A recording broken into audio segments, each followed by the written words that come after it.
Hey friend, this is the Traveling Wellnesspreneur podcast, and I'm your host, Allie Temple. I travel full-time running my dream wellness biz from the tropics, and I want to share with you how you can create a lifestyle of freedom and purpose too. Stay tuned for inspiring and fun conversations that will empower you to take action towards your dream lifestyle of travel and freedom. Let's get into it. We are back with the second episode of my Living in Mexico mini-series.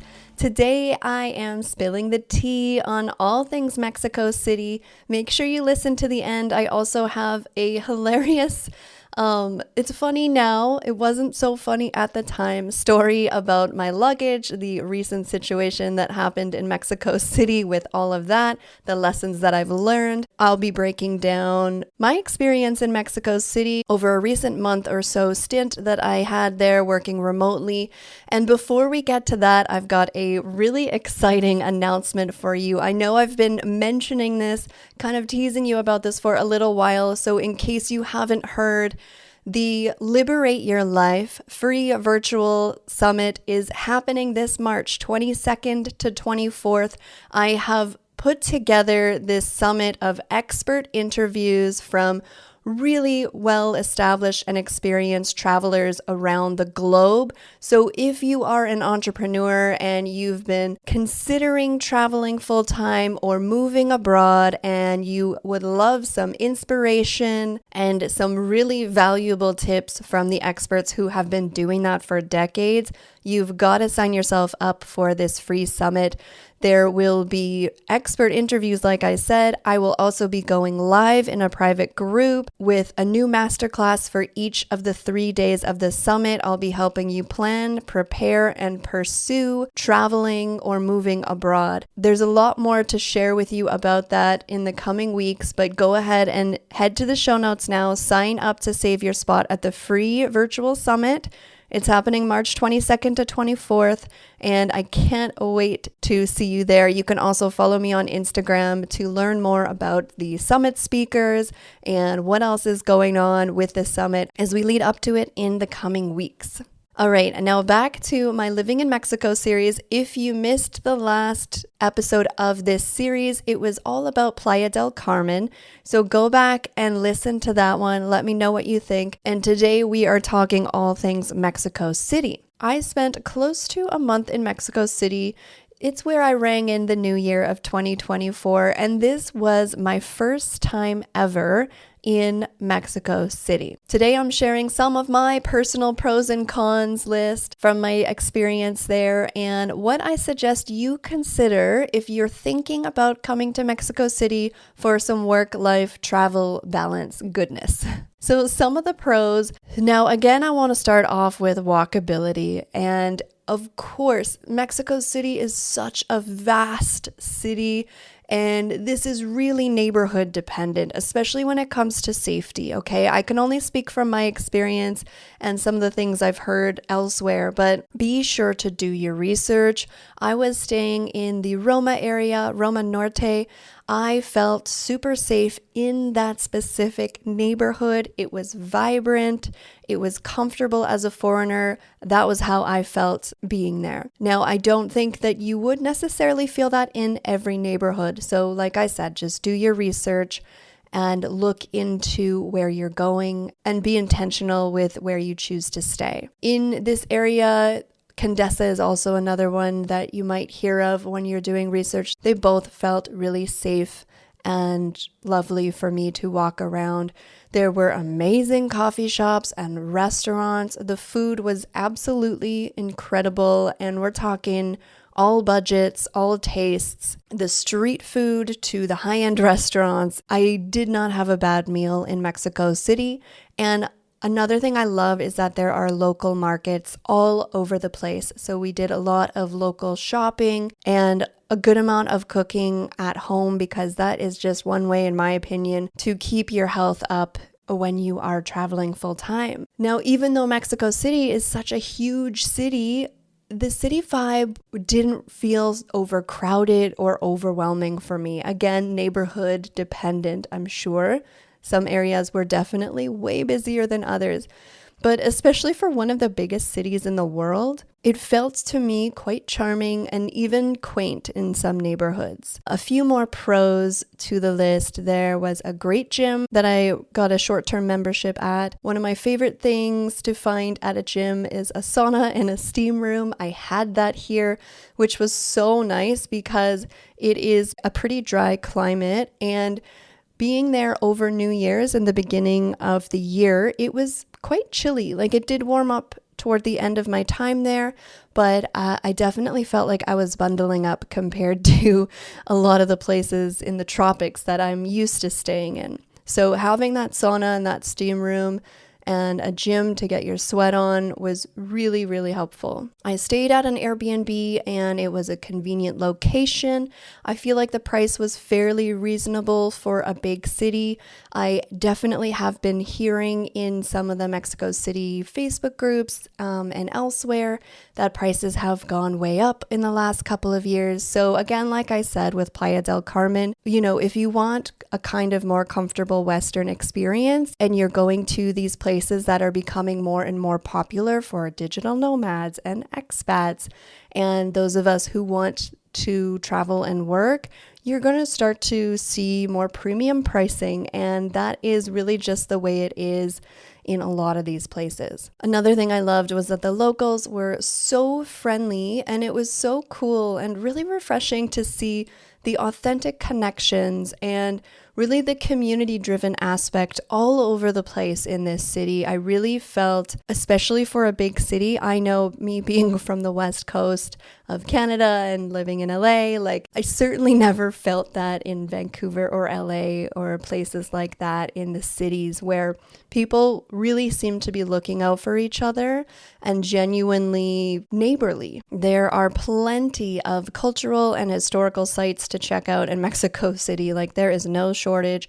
Amazing museums, ruins, some really great parks in the middle of the city, which I really appreciated as well.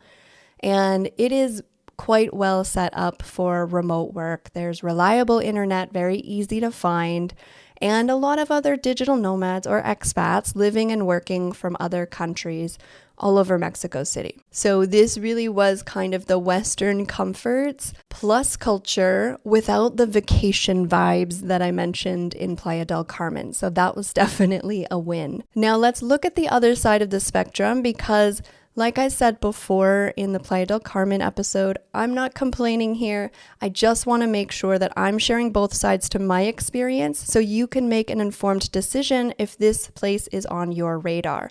Now, the biggest thing, and you might have heard me talk about this on social media recently, my health did suffer in Mexico City, unfortunately. The pollution really got to me. If you have sensitive lungs like I do, it's really important to consider this factor. There were definitely some days where the air quality was much worse than others. And the other thing that you might not realize is the elevation factor. Mexico City is way up high. So especially for those of us who are used to staying down by the ocean and being in more beachy areas, I really felt the elevation, and I honestly just felt like totally drained the whole time I was there. Like I said, there's no beach nearby. The weather is very mild. Now, this for me is kind of a con, but I know that there are people out there like my husband who actually don't love the beach and super hot climates. So this could also be a pro for you if you are not that into the heat. And just like almost all big cities around the world, there is still a safety factor here. You need to be smart. Getting around at night, take Ubers rather than taxis. Do your research. There's also not a ton of nature in this city. I mentioned the parks. The parks are awesome. But for me, I prefer having a little bit more access to more abundant nature. Now, honestly, I didn't have a lot of cons. I really loved this city, and it was all about my health and quality of life. I did struggle, but I would definitely still go back to Mexico City. So overall, amazing city, rich in culture, friendly people, community driven. The food is incredible. It's walkable in the right neighborhoods.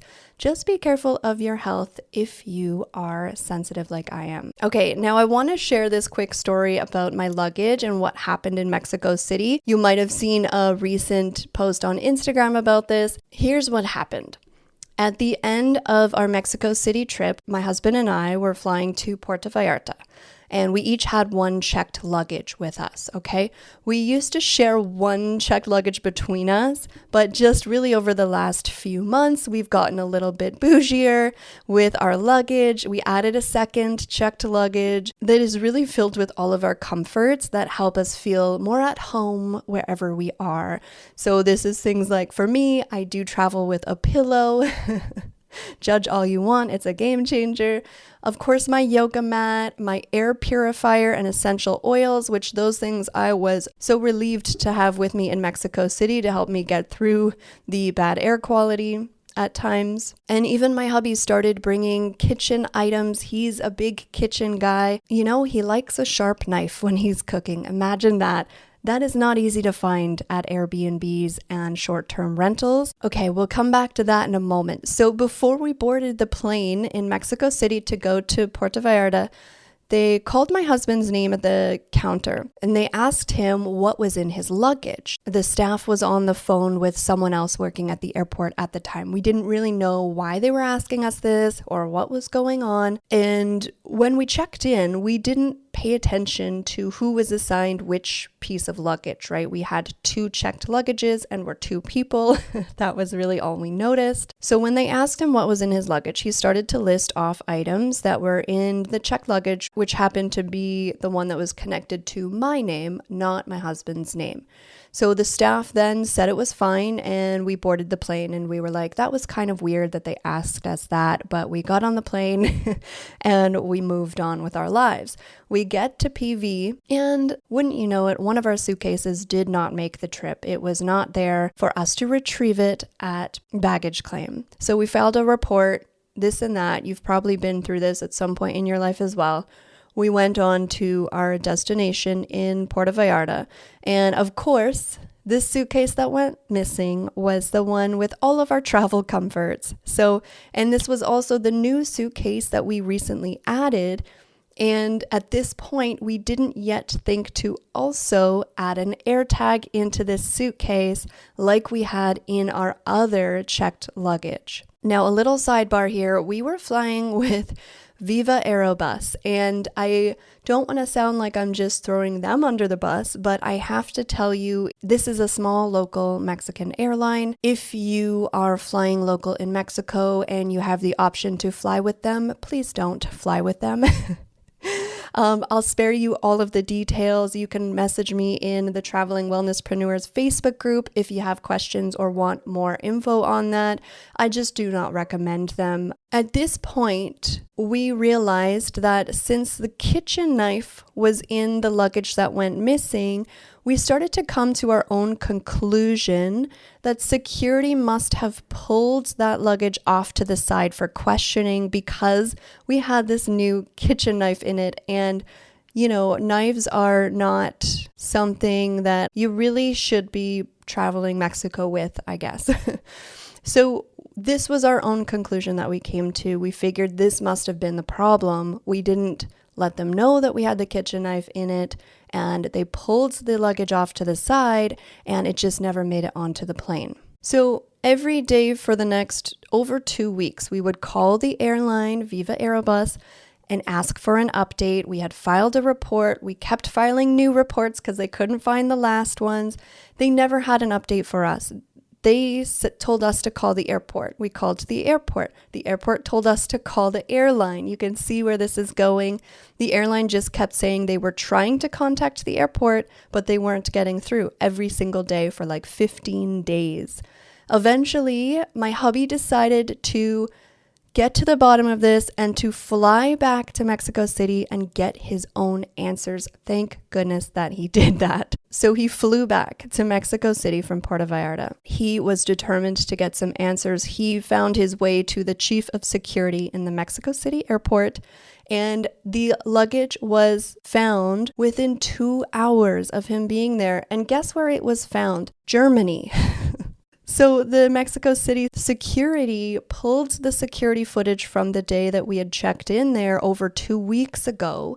And it turns out that at the check-in counter, the staff at Viva Aerobus forgot to put a tag on our luggage. And that is why they had called us before we boarded the plane, asking us what was in our luggage. So their staff just did not tag the luggage at all. It actually ended up having nothing to do with the kitchen knife. So since the luggage was untagged, it was sent to Germany, where I guess all of the other sad luggage goes that's untagged, waiting for someone to claim it. Once we realized this, we got in touch with them, and thankfully, our luggage arrived back in Puerto Vallarta like 2 days later, and that was really with no thanks to the airline. So I wanted to tell this story because, firstly, I know sometimes you only see the good stuff, and travel can be challenging. Travel is not easy breezy. Sometimes things like this happen, and it's really